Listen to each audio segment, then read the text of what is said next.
Hey everybody, I'm back with another video tonight. We're going to get right into it. We got CBC is fake news. We're going to go over everything they're saying today about the second ICE shooting. We're going to expose all their lies, and I'm going to give you a place to comment on their lies. On CBC's actual channel, you cannot comment on any of their videos because they know it's all propaganda. It's all disliked and ratioed, and it's horrible fake news. They know that, so they won't allow you to comment. That's why I made this channel, so we can all comment.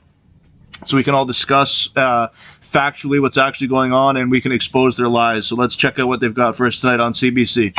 Grief and outrage in Minneapolis in the aftermath of another deadly shooting by ICE agents. I think the world needs to see this. We are fighting for our democracy in our country.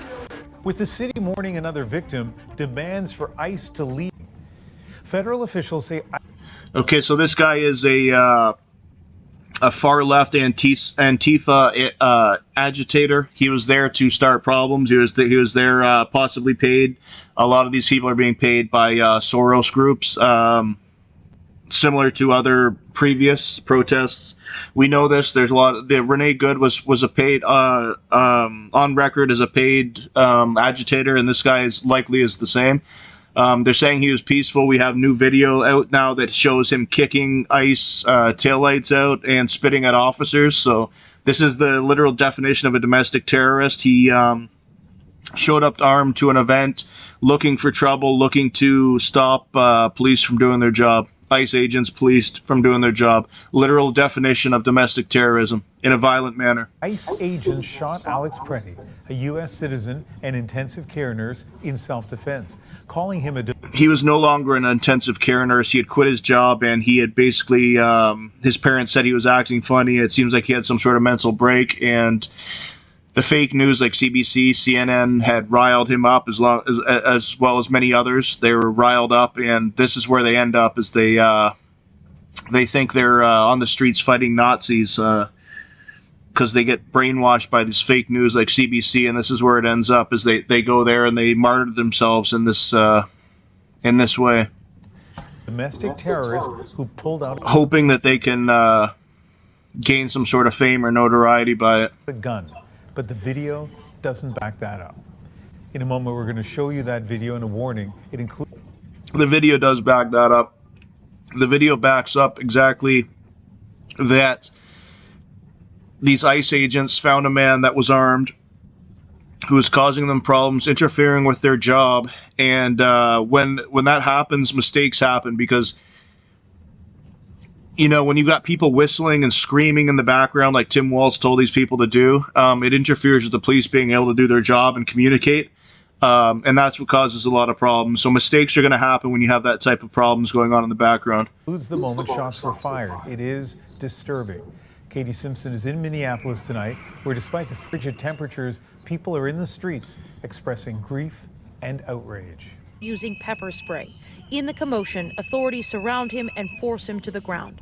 You can see here, an officer appears to pull a firearm from Pretti's body. He was a legal gun owner and had a permit to carry.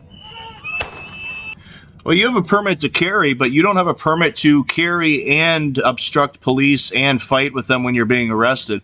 A lot of lefties are comparing this to the Kyle Rittenhouse case, which is totally ridiculous.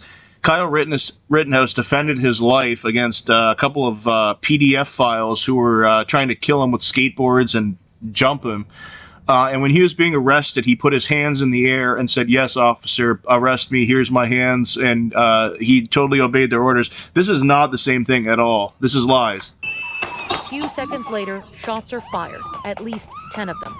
You do not get to attack law enforcement officials in this country without any repercussions. Preach, brother, preach. Senior Trump officials continue to make claims that appear to contradict video evidence and witness statements. Yeah, compared to who? Compared to CBC's opinion of the situation? Saying Pretti brandished a gun. They called him a domestic terrorist. He was a domestic terrorist by the actual definition, using violence to get a political point across. Pretty sure that's exactly what he was doing, CBC. Nice try. Accusing him of wanting to massacre ICE agents. The victims are the Border Patrol agents. I'm not blaming. He was kicking at officers, kicking taillights out, spitting at them, causing disturbances, stopping them from doing his job, and he was armed. I mean, what more do you want? The Border Patrol agents, the suspect put himself in that situation. The victims are the Border Patrol agents there. The governor of Minnesota repeated his pleas for ICE agents to end their operations. Tim Walz is one of the most crooked. You know what it really makes me think now is you have to ask yourself, during the 2024 election, why, out of all the people in America, did Kamala's administration or whatever you want to call it, why did they choose Tim Walz of everybody they could have chosen? And now that we see the corruption going on in Minnesota, there's a lot of speculation that all of that money was there. All of that fraud money was, a lot of that was going towards the Democrat funding. So there's a lot of talk that the reason why they picked Walz was because they knew they could get a lot of funding from the fraud they had going on there. So it's starting to make a whole lot more sense now. And you got to remember, Tim Walz, there was a woman who was shot. This is a really interesting thing. There was a woman that was shot by a man that came to her house wearing a real strange disguise. And I don't have all the details on this, but when this man was arrested for killing this this woman who was a she was a politician in Minnesota, and she had voted against the there was some sort of bill they were trying to pass. I don't know all the details on this. That's why I'm very sketchy on this, but it's very interesting because she was the one that voted against the bill that would stop all this funding to all of these Somali daycares and stuff like that, and she got shot at her house. The guy showed up to her house wearing a really strange acrylic mask, and when he was arrested, he said that Tim Walz put him up to this murder. So I think we need to look further into that because there is something really bad going on in Minnesota. You know, we see what's going on here, but now that we're seeing, like, I remember thinking when Kamala picked Walz, I was like, why would you, of all the people you could pick, you pick Tim Walz? This guy is he's insane. And it made no sense, but now it's starting to make a lot of sense. So this is an inflection point, America. If we cannot all agree that the smearing of an American citizen and besmirching everything they stood for and asking us not to believe what we saw, I don't know what else to tell you.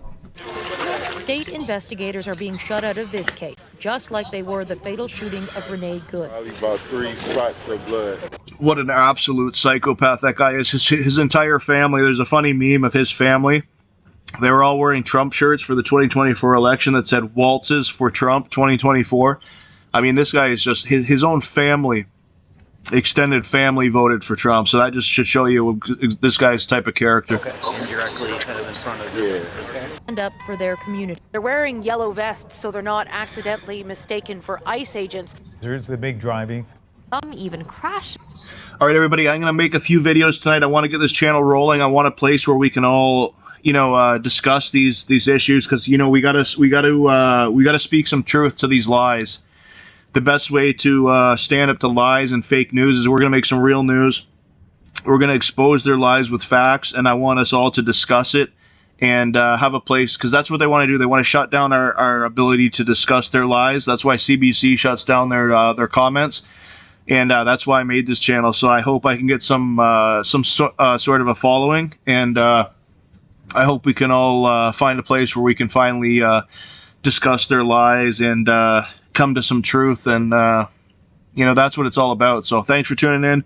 Please hit the like button, please subscribe, and let me know what you want to see. I'm going to make a few more videos tonight, and hopefully this starts to pick up and get going. Thanks, everybody. Thanks. Bye.